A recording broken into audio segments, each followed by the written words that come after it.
Alright, welcome back everybody. So I'm going to tell you guys a real quick story. Hopefully I'm going to get this video over like fast, because I know videos are kind of long and it's hard to get through, so oh well. But I'm going to tell you guys about the scariest thing that ever happened in my life. So yesterday I went to work and it was like a normal day, and I worked from 2 to 10. So at around 7 o'clock all the headsets kind of went out at the same time, which is weird, but it does it all the time. The headsets went out, so people at drive-thru had to come up to the window to order. So there was these two ladies in the car, and so I opened the window, and I was like, "Hey, sorry, the headsets went out. Can I take your order here?" And she was like, "Okay." And she was like, "Haha, hey, you got some pretty eyes." And I was like, "Oh, thank you." And I laughed it off because it's like a normal thing. People kind of say I have nice eyes, so I just gonna laugh it off and say thank you. And then I took her order, and then this lady in the driver's seat, she was like, "I like my man thick and light skin," and I was like, "Huh?" That's funny. Okay, I feel weird. And so she was like, "You gonna put your number on that receipt?" And I was like, "Ha ha ha," because I'm thinking this is all a joke and that she's just playing with me. And she kept saying it, and I left the window and go make the drinks and everything. And then when I came back, it was like handing her food and everything, and like everything was already made. So I'm handing her stuff, and she was like, "I don't see your number on this receipt." And so I'm laughing, and she was like, "You think I'm playing?" And I was like, "I'm only 17." And she was like, "I don't care, just don't tell your mama." I was like, "Oh my gosh, please, what?"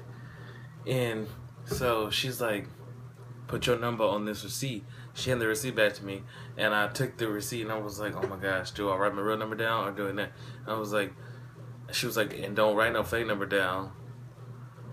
And then when I handed her the number, she was like, "This your real number?" But I gave her the number of some guy that works in the kitchen or whatever, and she was like, "This your real number? Because if it's not and I call it, I'm going to come back and blow this place up." And I was like, "Huh, don't do that." And she was like, "Why not? This ain't your real number?" And I was like, "Sure it is, but don't come back and blow the place up." And then I'm sitting there laughing. I'm like, "Ha, she just joking and she just fucking with me." But then she was like, "I'm not playing. If this ain't your real number, I'm gonna come and fuck all y'all up." And then I was like, and then at this point she was practically screaming through the window. So a lot of people inside of my workplace heard it. So this girl that I work with, she was laughing, and then the woman was like, she saw her through the window. She was like, "I don't know what you laughing at. If this is a fake number, I'm gonna come fuck you up too." And I was like, "Oh my gosh, please leave." And then I was like, "All right, this is a real number. You can go now. I gotta get my drive-thru moving." And then about 30 minutes to an hour later, she came back. So I'm sitting there like, "Oh my gosh, it was just a joke. She left, so it's over." And people were telling me not to sweat it so much because it was like a joke. So I'm sitting, I'm like, maybe I'm just being over dramatic, and it really is a joke, and I'm just thinking too hard about it. But no, she came back, and I was like, "Oh my gosh, please stop." I didn't know what to do. But then the girl, she came through drive-thru, and she talked in the headset to another one of my coworkers, and she was like, "Hey, is Jeffrey still there?" And then the girl said, "Yeah, he's at drive-thru." And I was like, "Why would you do that? Why?" I just told you what just happened to me. So the girl, she's pulling up to drive-thru, and there's two cars in front of her, and I'm taking their orders and getting their orders out to them. And so I'm handing them stuff, and all of a sudden she pulls up to the window, and I just run away from the window, and I tell my manager, I'm like, "Hey, I'm not talking to this lady. This lady's crazy, and it's kind of scaring me, and I don't want to be around this right now."